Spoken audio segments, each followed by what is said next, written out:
Okay. So, again, medyo na late. Yung 3K. Yung 3K, ibig sabihin, ito yung dealership card mo. Ah. Yung dealership account mo. Moment na meron ka ng retailer card, dealership card, automatic, magkakaroon ka na ngayon ng 30 pieces na retailer activation card. Ah. Ibig sabihin, 30 people din ang pwede mong register initially na retailer. Okay. Yes. As a dealer, concern ka muna sa self mo. First mo na gagawin is to register yung SIM, okay, existing SIM, as dealer sa website. Okay? It's either dun sa online natin or sa SMS, cellphone mo mismo. Yes mo? Ngayon, para maludan mo yung sarili mo, you will register yourself as another retailer. So, ibang SIM na naman yun. Isang ibang SIM yun, kaya may retailer SIM ka.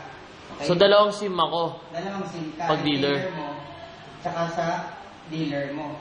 So, first mo na gagawin, para maludan mo sarili mo, register your new SIM number as retailer. Okay. Okay? Para maludan mo yung sarili mo. Kunyari, ikaw to. So, ngayon, pag nagbigay ka ng load dito, okay, pag niregister mo dito as retailer, pwede mo na ngayon loadan yung sarili mo. Okay? Okay. Kasi dealer ka hindi ako loadan. Ngayon, yung 30 na to, okay, pwede mo silang bigyan ng load. Provided, meron kang load wallet or load credits. Tama? Kunyari, may load credits ka na 10,000. Okay? So dito, pag retailer 1, nanghingi siya ng 1,000, papasahan mo siya ng 1,000, babayaran ka ni retailer 1 ng 900. Oo, tama. Kasi sa kanya yung 100. Okay? Kaya, nanghingi siya ulit ng 1,000, babayaran ka niya ng 900. Kasi sa pinaload mo na 10,000, okay, ang load credits mo dyan is 10,001. Ganyan. Ay, 10,000 yan, tama. May kita ka na dyan. 10%. 10% din. Sobra dyan. Okay? So, all in all, ma-accumulate mo yan. Okay? Pwede mo siyang i-dispense. Okay? Tapos, sa retailer na to, okay, pag ito kasi, user na. Ang retailer ang mag-load sa user. Hindi pwede si user didiretso kay dealer. Dadaan pa rin siya sa retailer. Okay. Okay? Yes, nga. Ngayon, sa retailer, every load consumable niya dyan, meron kang 5%. 3 to 5% sa load consumable niya. So, kung magkano yung per month niya, yun yung kikitain ng dealer. Sige. Okay? So, may mga user siya. Okay? Tapos, meron tayong retailer to retailer. Retailer 5, R6, 7. Yan. Ngayon, may kitaan sa retailer to retailer. 5 pesos up to 10th level. Okay. Ibig sabihin, si retailer mo na 4, pag na-registered niya yung si retailer 5 niya as a retailer number 1, meron kasing tinatawag na force niya, ganyan. Kunyari. Ito yung sa retailer 4 mo. Kunyari. I-registered niya, ang hiram ng card si retailer 5 sa kanya. Binenta niya rin kay retailer 5, 200 din. Tama? Pero pwede niya nang i-registered sa retailer 5 dito sa structure niya. Hindi na matatanggal yon. Hindi na matatanggal yon. Meron din kasi sa website login na retailer login. So may structure din yung retailer. May tubo si retailer for doon. Wala siyang kikitain doon. 200 din bibili niya. Pero next month, may 5 pesos siya dito. Yung retailer profit. Retailer profit. Okay? Fix na yon. 5 pesos. Okay. So ngayon, pag nanghiram ulit, kahit dito, may retailer ulit dito. Retailer number 16. Pag nanghiram kay number 4, since siya lagi kasama, siya lang active, pwede niyang i-register dito as second level niya, retailer 16. Paano? 10th level yan. Consistent ba yung 5 pesos? Paano kung hindi siya nag-reload? wala siyang kukuha ng 5 Ang 5 pesos. pesos nun, makukuha niya monthly. Kunyari, hindi na De, nag-reload ano? to. Hindi na nag-reload to. One time lang bumili ng isang card sa kanya. Yes mo? Next month, in 1 month time, 30 days, makakuha siya ng kung ilan yung bumili sa card sa kanya. So, kaya bawat reload, yun lang yung may 5 pesos. Pag walang reload, wala nang 5 pesos. Hindi reload. Pagbili ng card. Pagbili ng card, yun lang magkaka 5 pesos. Retailer to retailer. Pag nag-reload si 16, kay dealer, walang kita si R4. Ang kita niya lang to. Kada reload. Ay, kada bili lang ng card. Kada bili lang ng card. Kanyari, si retailer 4, bumili ng card sa kanya ng marami, 10. Kung ilang binili nito, may 5 pesos siya doon every month. Okay. Okay? Up to 10th level. Hindi siya dynamic compression. Hindi dynamic compression kasi wala namang maintenance mga yan. Okay? Okay. So yun yun. Yun yung retailer to retailer. Tapos si user, automatic kay retailer. Okay, what if si retailer, walang load, gusto magpa-load ni user? Pwede siya magpa-load sa company. User. Which is your load for all. Your load for all. Hindi pwede kay dealer. Wala na, hindi pwede kay dealer. Okay. Ay. Pero si retailer, pag wala nang reload si dealer, pwede na rin siya magpa-load yung company. Yung tendency, pag dalawa kayo, ikaw mismo, wala kang load, dealer, retailer mo walang load, si user, walang makakukunin ng load. Pwede ba si retailer 1, dalawa dealer niya? Hindi pwede. 1:1 lang. Kasi lang yung niregister niya doon kung kanino siya dealer. 1:1 lang. 1:1. So, paano kunyari nag-abroad yung dealer? Saan siya makakuha ng retailer ng load niya? Doon sa company. Rekta na sa company. Company siya kukuha. Or, next, i-register niya yung sarili niya sa panibagong dealer.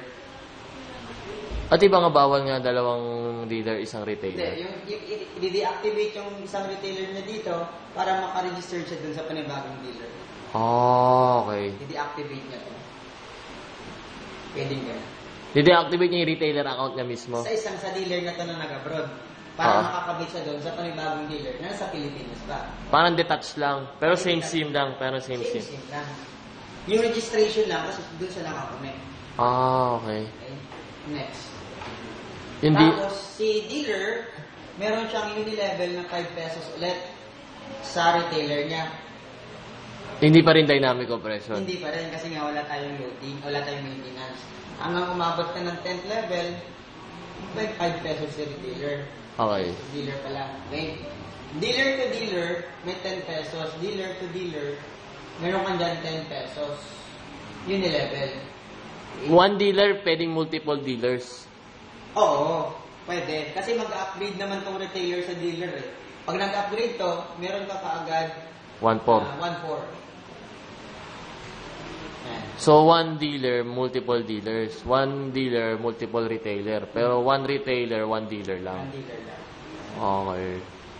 Ay, question. Yung ganyan binanggit, paano yung mga, yung mga magre-reload through credit card sana pag abroad? Ano yung sinuggest mo? PayPal? PayPal.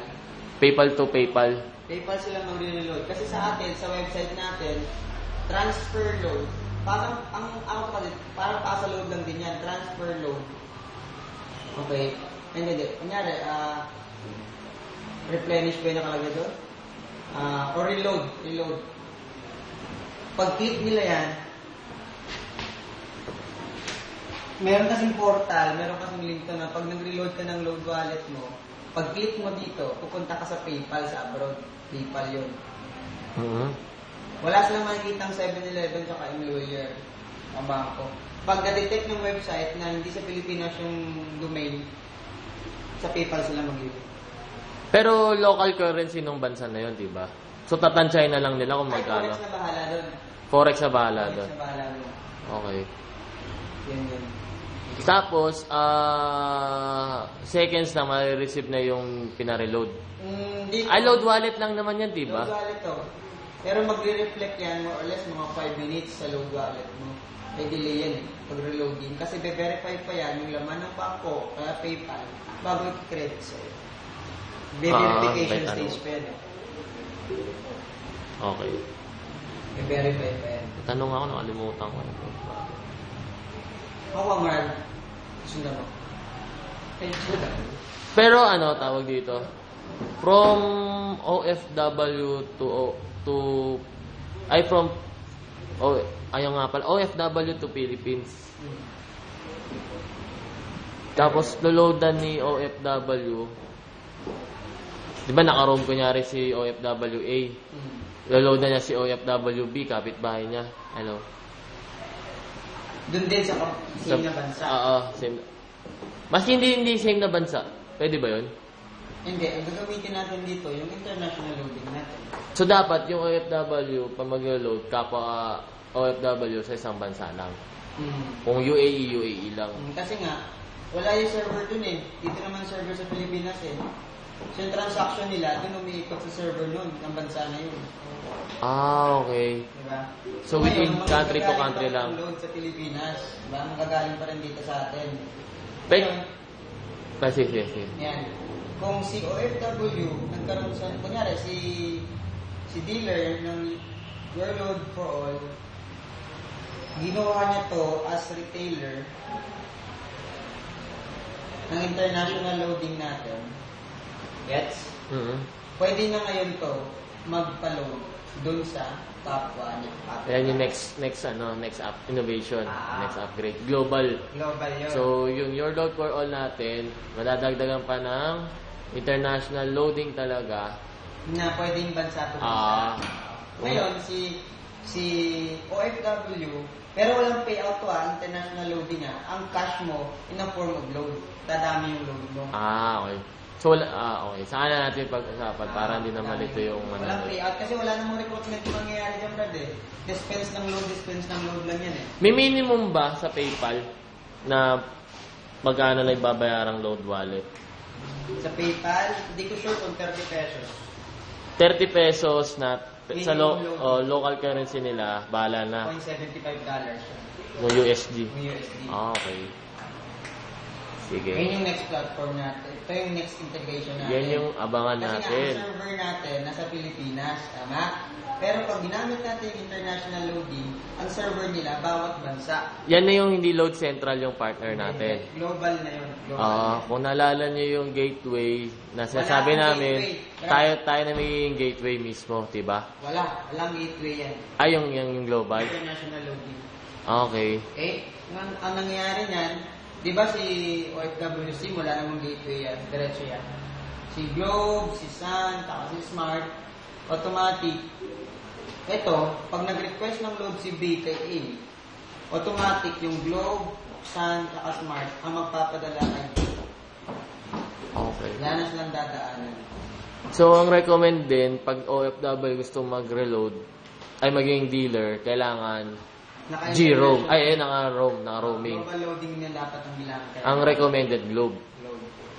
Hindi po kami ng Globe Recommended.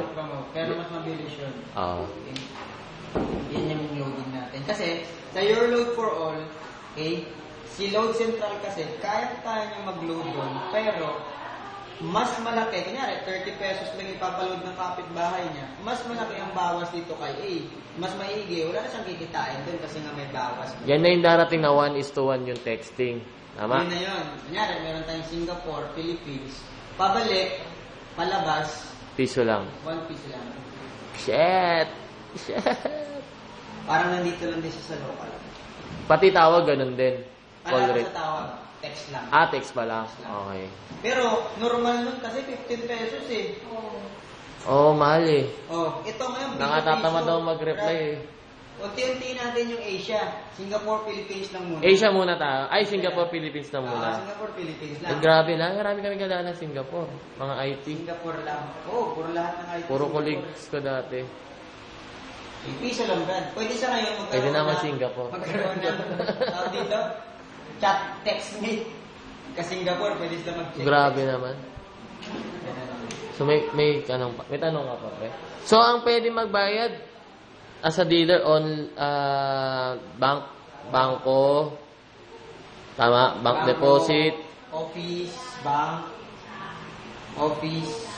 dito sa hub, okay, credit card, PayPal,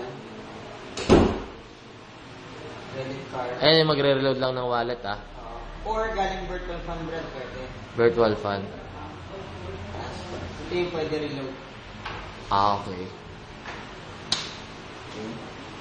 So, ang mangyayari, since patsi-patsi yung integration natin, ang mangyayari niya, sa international loading, doon na rin ma-access, doon sa Your Load for All. Separate na platform siya, pero doon lahat ma-access sa Your Load for All. Single access na. Ay, hindi ba sa Elbert yun, no? Hindi, kasi ganito nangyayari ngayon. Your Load for All, pag nag-login ka, punta kang virtual now. Tama? Pero, ginagawa ko, pag Your Load for All lang, dito na rin ka mag-access ng webtoon mo.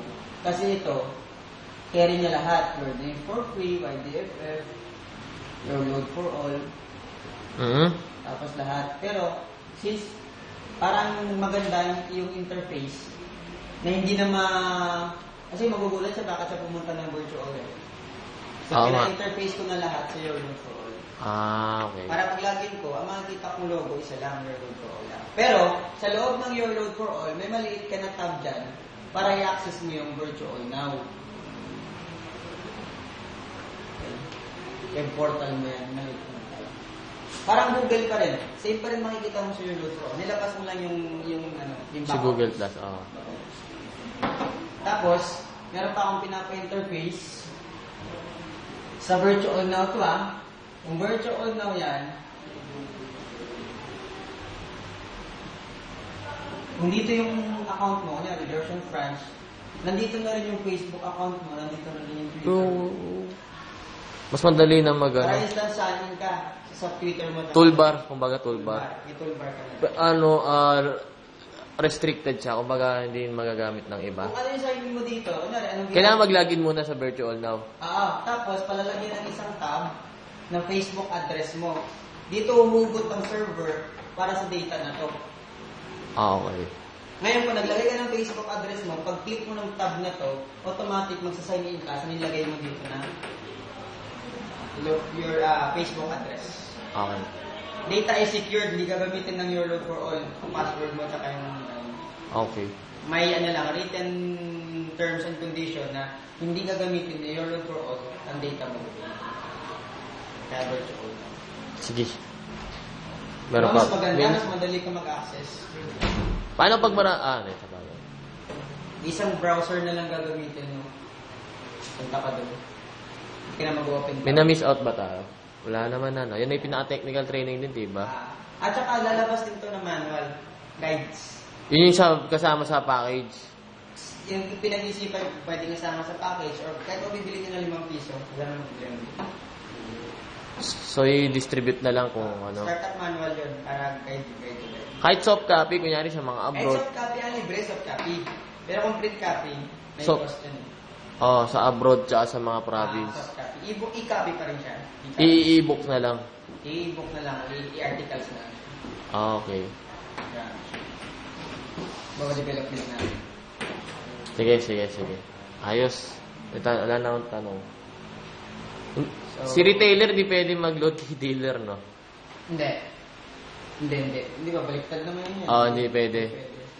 Baliktad, hindi pwede. Kumbaga si dealer talaga yung main hub ng loading. Kami naman, yung nagsusupply kay dealer. Anytime naman magkaka-load. Kumbaga kahit, sabagay online, 24/7, anywhere.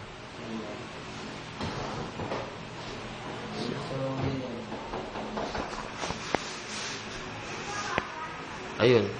Tapos, pag lagay na rin natin dito, yung privilege card natin na scratch card. Sama na rin yun. Hopefully, malalabas na natin yun this month. Sa 1.5 niyo po, sa Your Dreams for Play, kasama na po yung privilege card. Yung YDFF. Ayun ba yung may mga discount? Yan yung mga discount. Privilege card. Oh! 10% Brad. Depende. 10% na 10% sa food consumable mo sa mga restaurant. Oh. I-announce din yan? Kasi card nilang sa Manhan, tsaka yung pahat na yung term. Manhan, no? And hopefully sa Jade Palace. Kain ka ng kain sa Manhan. Color. Magsawa ako sa manual. Sige, sige. Wala bang Sinehan. Sinehan. Discount sa mga sinehan. Sana. Parang lang yan. Dali na naman kung kaya Brad sa may card ka na. Bakit nagpapatagal dito? Kasi yung authentication. Kasi nga, pwede naman ako magpagawa ng parehong card. Authentication. Okay. Sige. Okay, bro. Thank you. Pag yan sa September 20, di ba? Ay, November 20 yung yung target release ng card. Cards na ba ngayon? 12. Yung folder, okay na yung cards. Madali lang. 4 days na yung cards. 12 pa lang naman. Pag local, scratch. Pag office or bank, scratch card ang bibigay. Ay, pag office, half scratch card. Pero pag bank, PayPal, at virtual fund, code na ipapadala na lang? Code na lang. I-email ba? Hindi. Nasa access login mo na dun eh. Login ka, tapos pwede mo nang ma-access yung code. Through login kasi. Hindi, pag PayPal, may account na babayaran, diba? May account na babayaran na alagay doon kung saan i-address. Signal naman sa system yun na mayroong pumasok na ganitong card. Automatic, i-credit niya yun sa account. Tapos pag login mo sa account, makikita na ito yung para may notification, announcement, message, gano'n nakalagay. Na may pumasok na ganitong amount sa PayPal, so pinasok yung sa SIM mo. Tapos makaka-receive siya ng text na may nag-load ba? Kung international at hindi siya gumamit, wala siyang SMS. Pag sa local, may SMS siya. Pag dito sa Philippines, may ma-receive siyang load na you have been reloaded, ganyan. Pero pag international, wala. Wala pa. Kasi yung loading business natin. So dito na nag-load. Yung loading base. Pero pag yung gagamit ng local... Kasi naka-roaming yung OFW. Ay, pag naka-roaming nga, yung example, yung OFWA gusto maging dealer sa abroad, makaka-receive siya ng text din. Kung international loading. Hindi, yung local. Yung your load for all pa rin. Hindi pa rin. Paano siya, pag nag-login na lang siya, doon na lang mati-check? Sige. Ayos. Email. Email? Ay, hindi sa account. Sa account din. Account tsaka email. May reflect sa account niya, wala notification, reflection lang. Sa email naman yung notification. Okay. Reflect lang. Tapos makikita rin yung history. My transaction history siya. At tawag doon web tools. Okay. Lahat. Para ma-track na. Pati yung mga breakdown ng purchases niya, kasi hindi naman constant yung 5%. May mga cards kasi tayo, nagre-resell. Tapos yung price list, sasabay na doon sa launching ng retailer card. Sige. Tapos na yung price list natin. Ayos. Okay. Thank you ulit, bro. Ikaw, bro, may tanong ka? Dito lang. Thank you. Dahil ko na pala nasulat ko lang.